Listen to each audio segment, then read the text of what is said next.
Welcome into the Commander's Report. I'm your host, Jack Sperry. At the top of today's show, we're going to be breaking down a ridiculous trade idea between the Commanders and the Cincinnati Bengals that was suggested this week. Then we'll get into Peter Schrager, NFL analyst for ESPN, who shares the latest on Terry McLaurin and his contract negotiations with the Washington Commanders. So stick around to see what Schrags have to say about Scary Terry. But if you guys want a shout out on a future edition of the Commanders Report, everyone who puts in a super thanks on today's show is going to get a shout out on Monday's edition of the Commanders Report. If you guys don't know how to put in a super thanks, it's this little symbol right below the video here. It's the heart with the money sign in the middle, and you guys can send in any dollar amount. It can be a $1, $2, $5, $10 donation, and we will make sure to get you a shout out on next Monday's edition of the Commanders Report.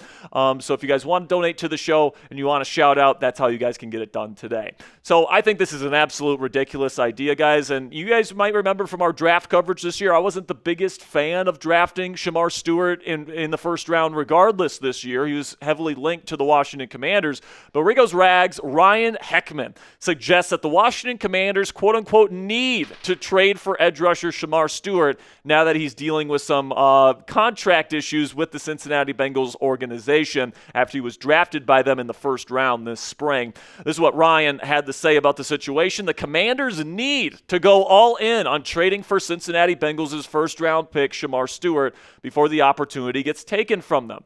Stewart is in the midst of a contract impasse with the Bengals after Cincinnati has wanted to include language in his deal, which may take away future guarantees. Now, when it comes to the contract situation between Stewart and the Bengals, that is 100% true. The Bengals are trying to switch up the way that they word their rookie contracts, and the Bengals and the Bengals players inside the locker room don't want them to do that. So they're pretty much telling Shemar Stewart, do not accept this new language that they want you to sign in your new rookie contract. And there's some weird clauses in that rookie contract that not a lot of NFL teams use. So Shemar is kind of in the middle of a pickle here between him and the Cincinnati Bengals organization, who are very well known for being stingy on money and all this different stuff in negotiations like this. This is not the first time contract negotiations have gone this far into the offseason with their first-round pick. But Ryan continued on here with his reasoning for why he thinks this is a good idea, saying Stewart is the ultimate boom or bust type of prospect,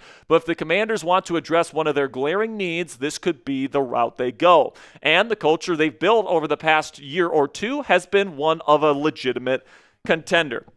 And, I think that that's 100% true as well. The Commanders have certainly built a roster here and really built a team culture with Dan Quinn, the head coach, that is ready to compete for a Super Bowl this year. I don't deny any of that. But my question is, what's the price tag to get a guy like Shemar Stewart, right? So this is what Ryan had to say about what he would pay to get Stewart in a Commander's uniform. What would it take to get Stewart? That's the big question. Would the Bengals be able to fetch a future first-rounder? It's very possible, since most teams likely had him as a first-round prospect anyway.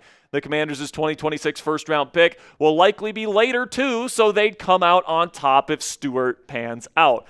Now, listen, man, I don't think Shemar Stewart was like a bona fide first-round pick caliber player in the first place. I didn't really love his production. I didn't love his film as a true pass rusher. But if the Commanders did this and they gave up their first-round pick straight up for Shemar Stewart, who, again, I'm not the biggest fan of, the Commanders would only have one draft pick next year, a third-round pick in the first 4 rounds of the NFL draft. They wouldn't have a first, second, or fourth-round pick if they just give their first-round pick to the Cincinnati Bengals in this situation, and that by no means should be on the table for the Washington Commanders, okay? Now, another thing that I'll say here is that if I'm trading for a Cincinnati Bengals edge rusher, I'm going to be trading for Trey Hendrickson, all right? This is a win-now team. Trey Hendrickson is very much a win-now player. He's also, I think that the Commanders have the funds to pay him long-term as well, so I have no problem about paying him more money. And I think that Hendrickson would be by far the bigger impact right now than Shemar Stewart would be, who is a developmental, and even Ryan said it himself, he's a boom or bust type of prospect when the Commanders are trying to win now. So, I think that Trey Hendrickson would be the much better fit with the Washington Commanders. If you can get him via trade, that would be absolutely fantastic. We'll see how his negotiations continue on with the Cincinnati Bengals in the weeks to come. Plus, I think that, there's perfectly fine edge rushers in free agency. Like, if Trey Hendrickson goes back to the Cincinnati Bengals, they find a way to get a deal done.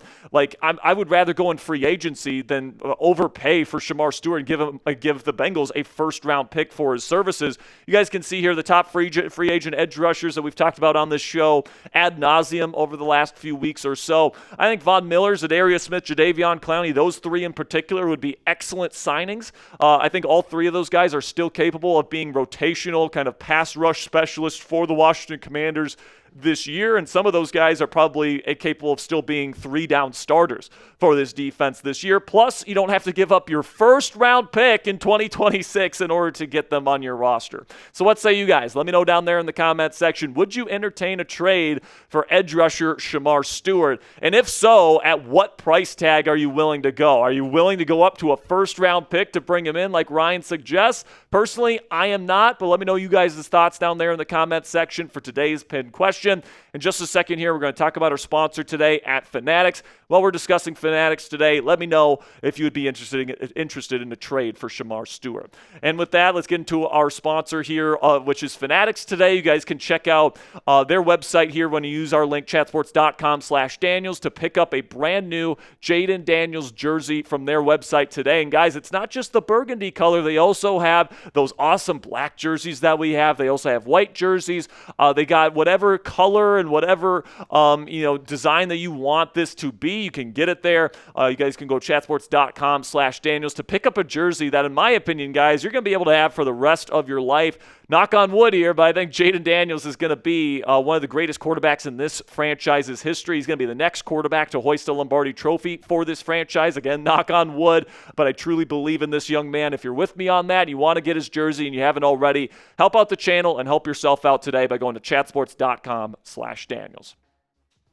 Move on to our second story of the day here, where ESPN's Peter Schrager went on the Pat McAfee show yesterday and said that he would be quote-unquote shocked if wide receiver Terry McLaurin isn't locked up by the Washington Commanders by the start of training camp, which is in the late portion of July. This is what Schrager had to say about the situation. All the vibes out of Washington have been incredible this offseason. The only fly in the ointment has been the McLaurin contract negotiations. I will tell you that they are motivated to get it done. I know this sounds like what we always say every time with all these star players, but Terry knows this is his window, and his agent is thinking this is when he can get him paid, because this team is a rising tide, and he is the leader in that locker room. When it's the veteran guy that's done everything right every step of the way, Adam Peters comes from the 49ers organization, brought in Deebo Samuel, made a big trade to get Laramie Tunsil. I would be shocked if we're getting into training camp and Terry McLaurin is holding out and taking punitive fines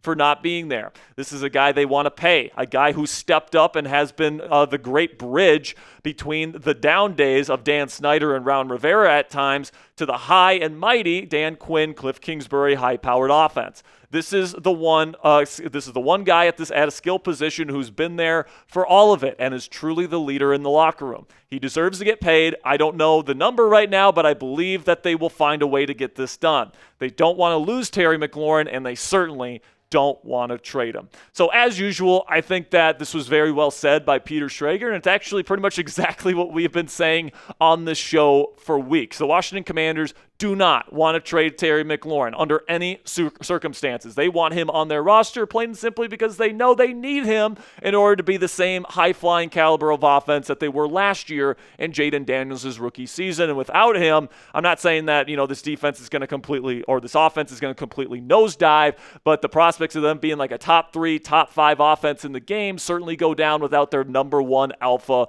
wide receiver. So I do think that this is going to get done eventually. I think we will have to wait wait a little bit longer, probably closer to the start of training camp before we get a definitive answer on a contract with Terry McLaurin and the Washington Commanders. But as I've been preaching on this show for weeks at this point, guys, and it's being echoed here by Peter Schrager, I would be shocked if Terry McLaurin is not playing for the Washington Commanders in 2025. So where are you guys at? Let me know down there in the comments section. What is your concern level on the Terry McLaurin contract situation? Put it on a scale of 1, meaning I'm not worried at all, I'm chilling, to 10 being I'm in complete panic mode. Terry McLaurin isn't going to be here this year. Let me know what you guys think down there in the comment section. For me, I'm sitting at about a 2. I'm not that worried about it at all. I think that McLaurin will be back with the Washington Commanders this season. That'll be it for today's edition of Commanders News and Rumors, brought to you by Chat Sports. Make sure you guys click that subscribe button if you haven't already for extensive Commanders coverage for free every single day right here on YouTube.